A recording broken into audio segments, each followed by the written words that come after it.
Sir నమస్తే sir.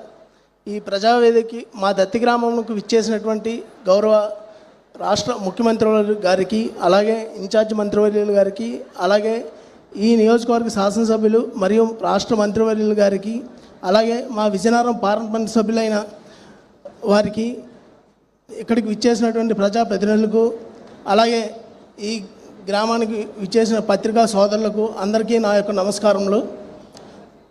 Sir, ముఖ్యంగా నా పేరు పి త్రినాథ వర్మ, పంచాయతీ సెక్రటరీ, దత్తి గ్రామ పంచాయతీ. సార్, నేను ఈ గ్రామ పంచాయతీలో మీరు గౌరవ ముఖ్యమంత్రి గారు ఆదేశానుసారం మా గ్రామాన్ని వృద్ధి రేటు 15% పెంచే యోచనలో భాగంగా మా గ్రామంలో వ్యవసాయ ఆధారిత గ్రామంగా ఉన్నందున మా గ్రామాన్ని వ్యవసాయం దాని అనుబంధ రంగాలలో భాగంగా వృద్ధి రేటు పెంచడానికి మేము ప్రయత్నం చేస్తున్నాం.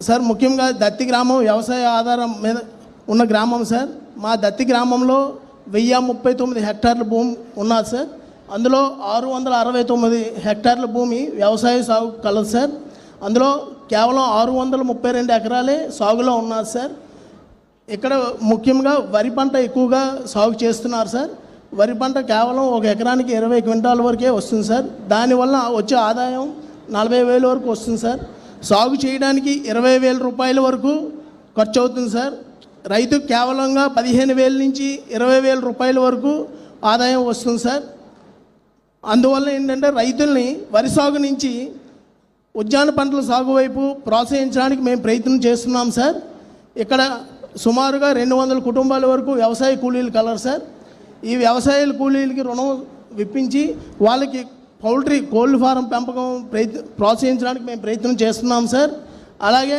పెరటకోళ్ళ పెంపకాన్ని కూడా మహిళలకు ప్రోత్సాహం చేస్తున్నాం. సార్, ఇక్కడ ఈ గ్రామంలో సన్నకారు చిన్నకారు రైతులు ఎక్కువగా ఉన్నారు. సార్, వాళ్ళకి రుణ సదుపాయం కల్పించి పశుపోషణ, గొర్రెలు మేకలు ప్రోత్సాహం చేద్దామనేసి అనుకుంటున్నాం. సార్, తద్వారా వాళ్ళకి ఉన్న చిన్న కమ్మతాల్లో పచ్చగడ్డి వేసుకొని వాళ్ళు పశుపోషణ చేసుకోవడానికి ప్రయత్నం చేస్తున్నారు.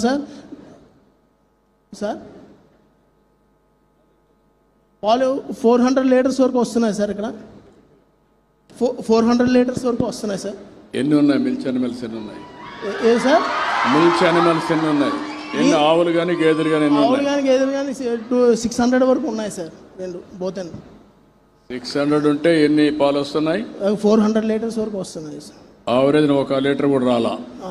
మరి ఎక్కువ రావడంలా కదా? సార్, అంటే ఆవులు గేదెలు కలిపి ఉన్నాయి. సార్, అవునయ్యా, 400 లీటర్లే వస్తూ ఉంది.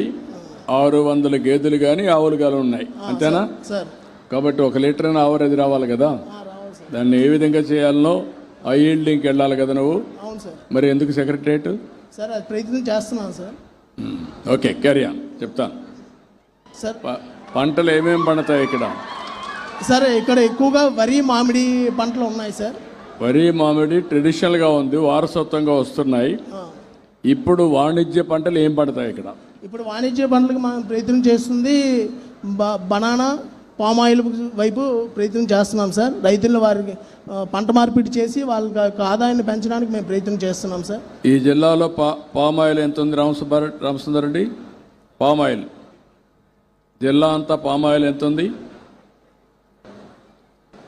క్రాప్ ఈల్డ్ వచ్చే ఎవరన్నా పామాయిల్ రైతు ఉన్నాడు ఇక్కడ ఉన్నారు. సార్, ఈ ఊర్లో ఇక్కడ ఈ మీటింగ్లో పామాయిల్ రైతు పెంకి లక్ష్మి అని ఉన్నారు. సార్, పెంకి లక్ష్మి అని ఉన్నా. ఎన్ని సంవత్సరాలు అయింది పంట వేసి?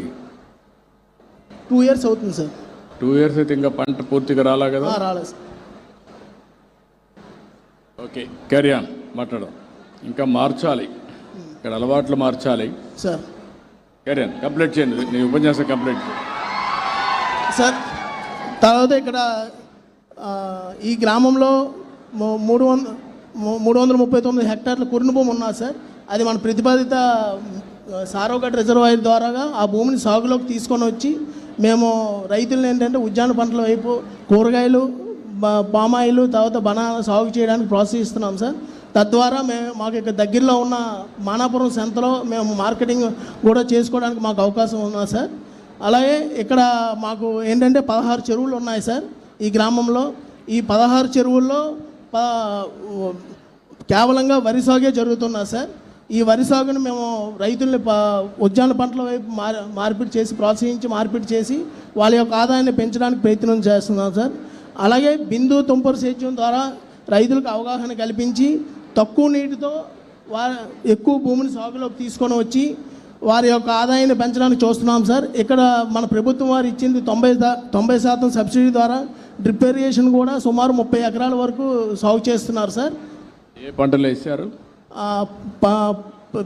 ఇది ధాన్యాలు ఒక 10 ఎకరాల వరకు ఉన్నారు సార్. 10 మంది రైతులు వేశారు. కాదు, ఏ ధాన్యం? పప్పు ధాన్యాలు సార్. పప్పు ధాన్యాలకి ఓకే. ఎంత ఆదాయం వస్తుంది?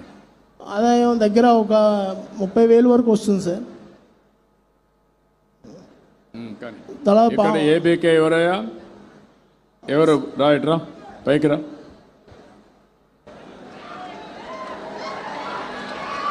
తరోగా ఉండాలి అందరూ.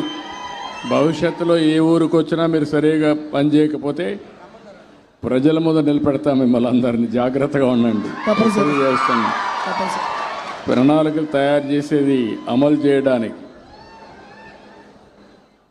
రాయా,